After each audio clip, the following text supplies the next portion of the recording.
This is the time of year when our thoughts turn to mysterious things. But here in Florida, UFOs are a regular occurrence. In fact, Florida is #2 in the nation when it comes to UFO sightings, right behind California. And that is part of the reason why Senator Marco Rubio is pressuring the Pentagon now to declassify everything it has on unidentified flying objects and the possible existence of intelligent life elsewhere in the universe. And as I-Team Chief Investigator Mike Magnoli reports, some of the things that people see in our skies are most likely military craft.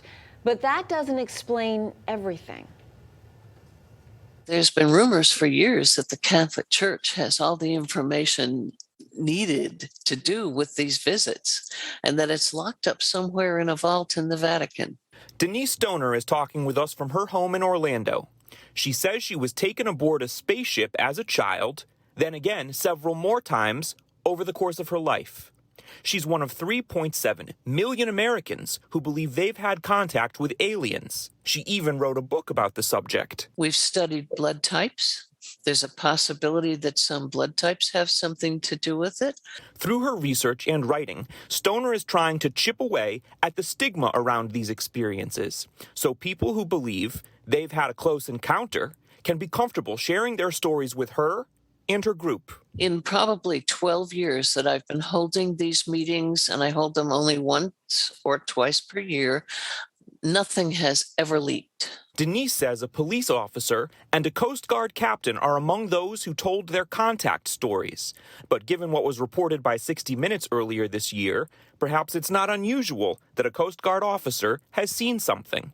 A group of fighter pilots and a naval radar operator went on the record with correspondent Bill Whitaker describing a tic-tac-shaped object that whizzed around U.S. airspace just off California.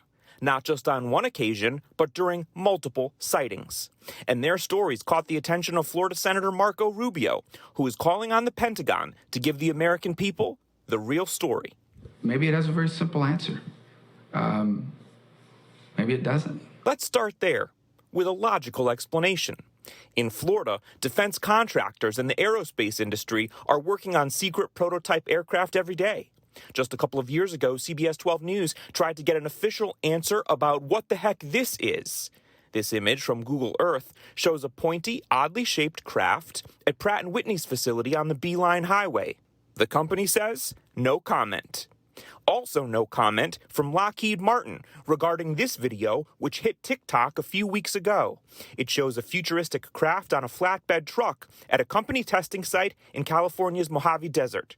California is #1 when it comes to UFO sightings, with Florida a close #2. The group that keeps track of these phenomenon is called MUFON, the Mutual UFO Network, and Denise Stoner is an assistant director for MUFON's 3 Florida chapters. And she has a theory, mind you, this is her own belief, not MUFON's, about where some UFOs come from.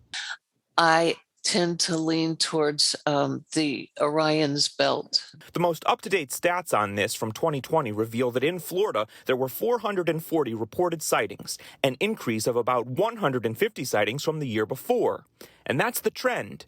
Every year, all over America, numbers go up. That's because so many cell phones now have cameras. This past February, the CBS 12 News weather team received videos and pictures from viewers curious about what they were seeing in the night sky. What is that? A rocket? Not a rocket, but close. According to the Navy, this was a missile test launched from a submarine off our coast. Oh, I love when that happens. I love seeing the photos and the videos come in, and always you get people that are saying, what is this? What is this? And it's always fun to just kind of give them an answer. Now let's talk about an example that's unexplained. This past May, a doorbell camera in Palm Coast, Central Florida, recorded 2 fast-moving orbs, and that camera belongs to Bill Fuentes, a retired detective.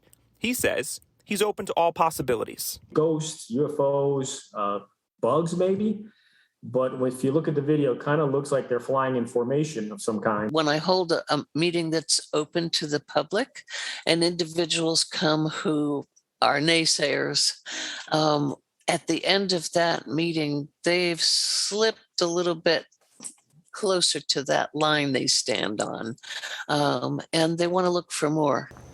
And all of us might be a little bit closer to some more answers on this as former Florida Senator Bill Nelson is now NASA's administrator. And he says he believes we're not alone in the universe. He's asking scientists inside NASA to look at some of that military footage of UFOs and to report back on their findings. If they come up with anything, we'll certainly let you know. It's noteworthy because the agency has never been involved in anything like that before. For the I-Team, I'm Mike Magnoli, CBS 12 News.